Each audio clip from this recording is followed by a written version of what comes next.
आप मुझे Christmas tree के नीचे, प्लास्टिक के गाछ के नीचे ये कैंडल जलाने का एक सही उपाय बताइए, जो एक लाभ बताइए। ठीक है, मैं आपको ऐसे 5 लाभ बता दूंगी जो कि तुलसी पौधा के नीचे दीपक जलाने से होता है। भाई चादर और फादर, ये जो दो नाम है ना, ये निकट नहीं आवे जब नाम बागेश्वर धाम का सुनावे। उसके साथ बलात्कार किया गया, उसको क्यों नहीं मीडिया वाले टटोलते हैं? लेकिन ये भगवा ओढ़ के रखा है, ये विद्या इसके पास कहाँ से आई?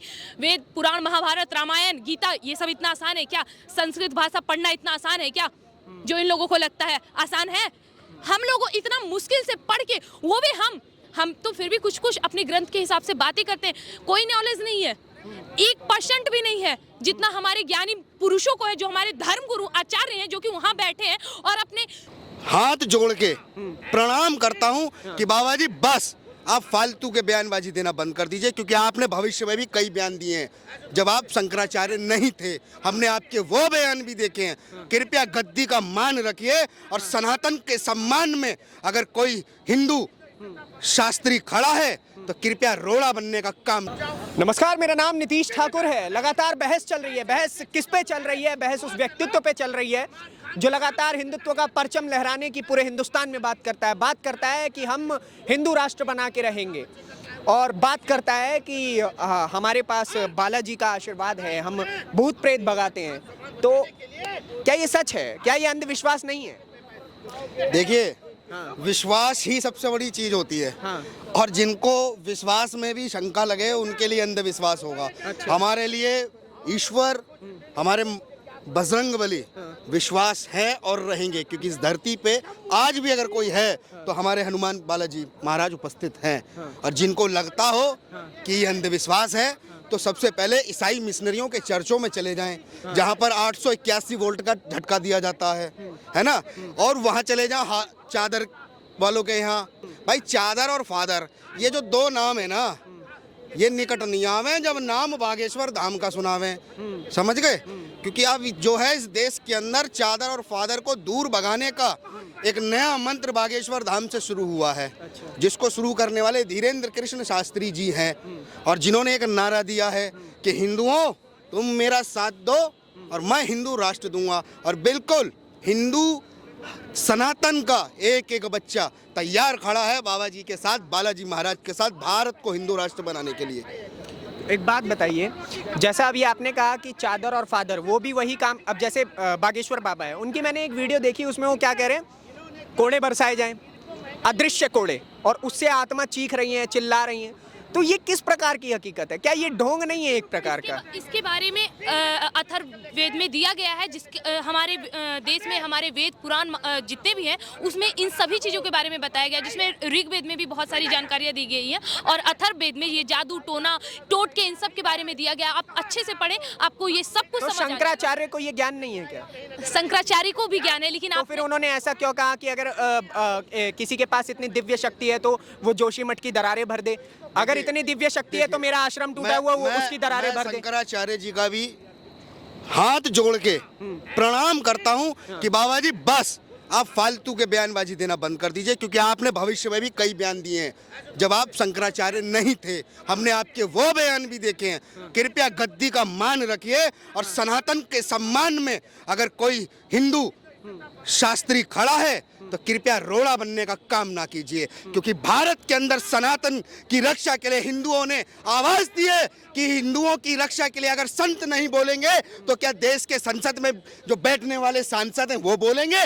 वो तो केवल राजनीति अपनी रोटी सेक रहे हैं हमारे ऊपर। लेकिन आज संतों ने ठाना है भारत को हिंदू राष्ट्र तक लेके जाना है। क्या वो बता देंगे हमें? जो दरारें भरने की बात कर रहे हैं महाराज जी, क्या आप भारत को हिंदू राष्ट्र नहीं चाहते हैं? क्या आप भारत के अंदर सनातन को सुरक्षित नहीं चाहते हैं? क्या आप भारत के अंदर हो रहे धर्मांतरण पर रोकना नहीं चाहते?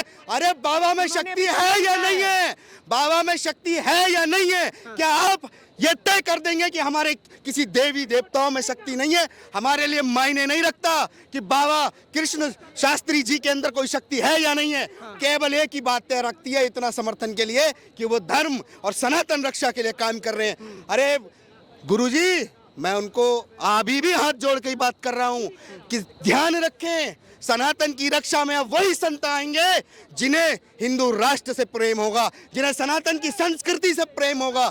बहुत हो गया चढ़ावा चरण छू छू के देने का, और बहुत कर लिया हमने भी अब इन संतों का सम्मान, क्योंकि सम्मान अगर आप नहीं रखोगे सनातन का तो हम भी फिर द्वार आपके जाना बंद कर देंगे, क्योंकि केवल इस देश के अंदर अब हिंदू राष्ट्र संकल्पित है। हमने तो बहुत हिंदू राष्ट्र का मतलब क्या है? मतलब मुसलमानों को भगा दिया जाएगा? भाई मुसलमानों को भगाया नहीं जाएगा। फिर?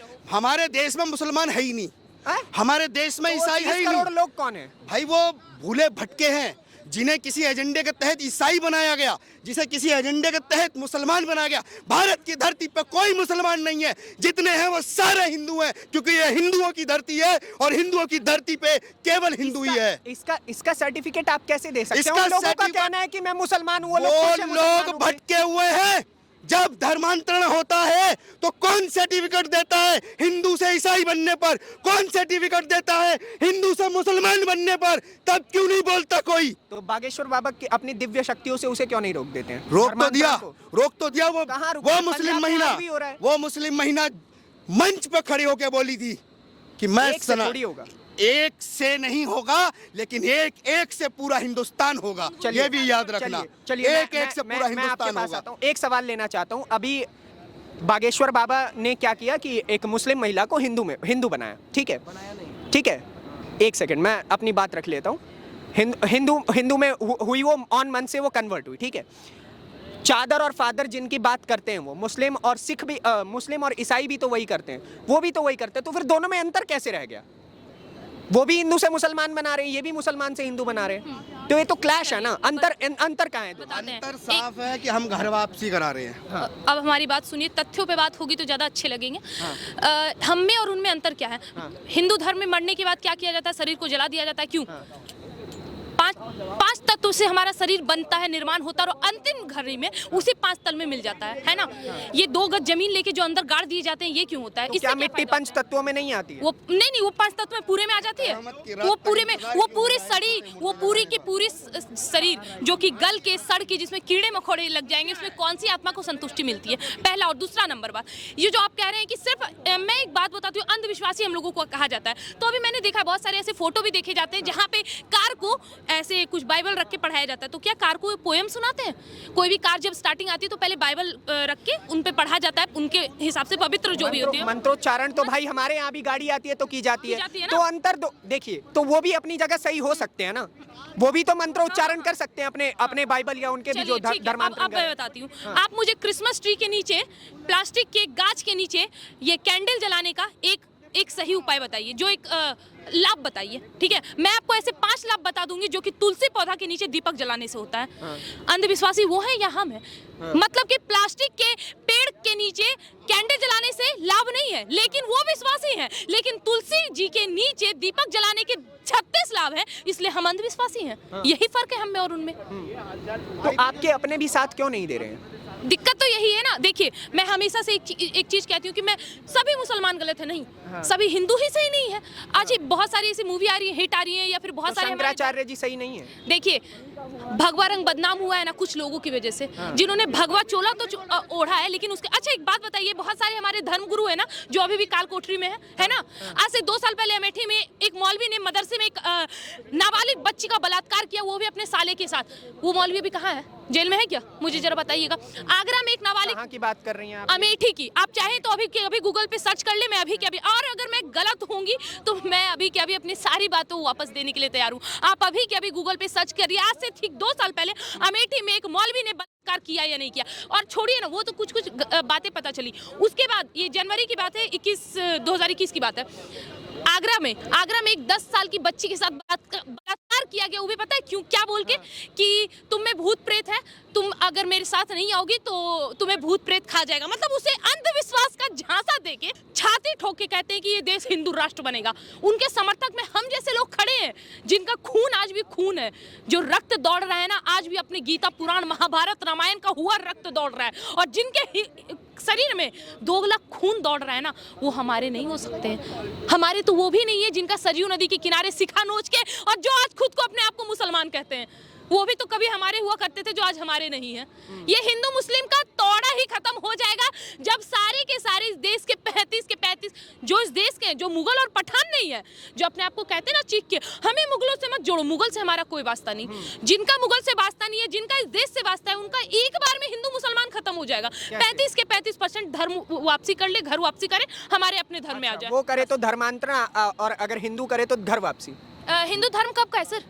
और इस्लाम कब आया हमारे देश में? कब आया? खुद सोचिए ना, इस्लाम का मतलब कब आया? ये 1400 साल हो रहे हैं कुछ। लेकिन वो लोग मुस्लिम बनने के बावजूद खुश है ना, वो लोग कह रहे हैं कि हम मुस्लिम से ठीक है। तो